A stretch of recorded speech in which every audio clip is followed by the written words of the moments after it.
আসসালামু আলাইকুম রহমতুল্লাহ। রোম সম্রাট হিরাক্লিয়াস আর মক্কার নেতা আবু সুফিয়ান, দুই অতি শক্তিশালী মানুষ, অথচ মাঝখানে দাঁড়িয়ে এক চরম সত্য।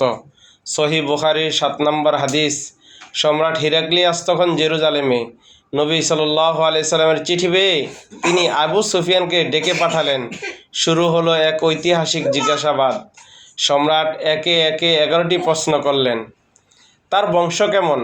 আবু সুফিয়ান বললেন, তিনি অতি উচ্চ বংশীয়। তার অনুসারী কারা? উত্তর এলো, সমাজের দুর্বল আর নিঃস্ব মানুষেরা। তিনি কি কখনো মিথ্যা বলেন? আবু সুফিয়ান স্বীকার করলেন, না, কখনো না। সব শুনে সম্রাট হিরাক্লিয়াস এক দীর্ঘ শ্বাস ফেলে বললেন, তুমি যা বললে তা যদি সত্য হয়, তবে খুব শীঘ্রই তিনি আমার এই পায়ের নিচের মাটির মালিক হবেন। সম্রাট আক্ষেপ করে বলেছিলেন, আমি যদি তার কাছে পৌঁছতে পারতাম তবে নিজে তার পা ধুয়ে দিতাম। সুবহানাল্লাহ। এটাই ছিল ইসলামের সত্যের শক্তি। সহিহ হাদিসের এমন আরও অজানা গল্প জানতে আমাদের সাথেই থাকুন।